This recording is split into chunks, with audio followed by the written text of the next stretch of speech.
بسم اللہ الرحمن الرحیم۔ مسجد نبوی میں سیاسی اختلافات کے باعث کی جانے والی ہلڑ بازی اور نعرے بازی پر دل رنجیدہ ہے۔ اس شرمناک واقعے کے بعد دل میں بہت سے سوال پیدا ہوتے ہیں کہ کیا ہمارے دین کی حرمت صرف اور صرف غیر مذاہب پر لازم ہے؟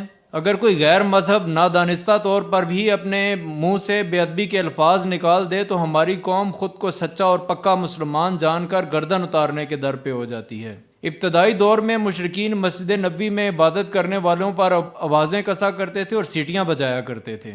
اس عمل کے بعد کیا آج کے مسلمان اور اس دور کے مشرکین میں کوئی فرق باقی رہ گیا ہے؟ یہ تو وہ مقام ہے جہاں حالات میں کشیدگی کے باعث اور خون خرابے کے خوف کے باعث بہادر ترکوں نے حجاز مقدس سے اپنی سلطنت چھوڑ دی تھی اور حجاز مقدس کو آل سعود کے حوالے کر دیا تھا۔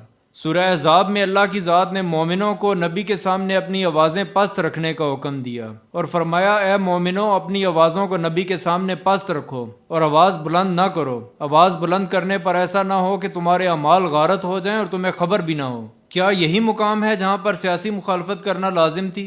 عام مسجد کے آداب ہمارے دین نے مقرر کیے اور حکم دیا کہ مسجد میں شور و غل نہ کرو۔ مسجد میں تو اپنے مسلمان بھائیوں کو تکلیف دینے سے منع کیا گیا ہے۔ حکم دیا گیا ہے کہ مسجد میں صفیں پھلانگ کر اگلی صفوں میں نہ جاؤ اور ادب کا خیال رکھو۔ جس دور میں جدید برقی آلات نہیں ہوتے تھے اور روشنی کے لیے دیے جلائے جاتے تھے تو مسجد کے آداب کے پیش نظر دیوں میں مٹی کے تیل کے بجائے سرسوں کا تیل استعمال کیا جاتا تھا۔ مسجد میں تو پیاز کھا کر آنے سے منع کیا گیا ہے کہ پیاز کی بو سے کسی دوسرے کو تکلیف نہ ہو۔ سیاسی اختلافات اپنی جگہ، لیکن کیا مسجد میں چور چور کی آوازیں کسنے، بال کھینچنے اور دھکے دینے اور لاتیں مارنے پر مسجد نبوی کی بے حرمتی نہیں ہوئی ہے؟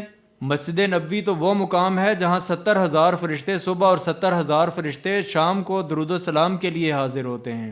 یہ وہ مقام ہے جس کے اوپر سے طیارے نہیں گزرتے تاکہ شور و غل نہ ہو۔ مسجد نبوی کے آداب سے متعلق قاری وحید ظفر قاسمی صاحب یاد آ گئے۔ اینکر نے سوال کیا کہ اللہ تعالیٰ کی ذات نے آپ کو یہ سعادت بخشی کہ آپ روضہ رسول میں قبر مبارک کے قریب تر پہنچ گئے تھے، تو وہاں آپ نے کون سی نعت شریف پڑھی؟ قاسمی صاحب کی آنکھوں سے آنسو جاری ہو گئے اور جواب دیا کہ وہ ادب کا مقام ہے، وہاں سانس لینے سے بھی ڈر لگتا ہے، نعت کے لیے آواز بلند کرنے کا تو سوچا بھی نہیں جا سکتا۔ حضرت عمر رضی اللہ تعالیٰ عنہ کے دور حکومت میں دو شخص بلند آواز میں باتیں کر رہے تھے۔ آپ رضی اللہ تعالیٰ عنہ کو شدید غصہ آیا اور پوچھا کہ تم لوگ کہاں سے آئے ہو؟ جواب ملا، طائف سے۔ حضرت عمر رضی اللہ تعالیٰ عنہ نے کہا کہ تم اگر مدینے کے باسی ہوتے تو میں تمہیں شدید سزا دیتا۔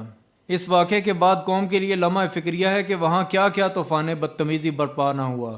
اس موقع پر اس غلیظ کام کی حمایت کرنے والوں کے لیے سوچنے کا مقام ہے کہ کہیں حمایت کر کے آپ بھی گستاخی کے مرتکب تو نہیں ہو رہے۔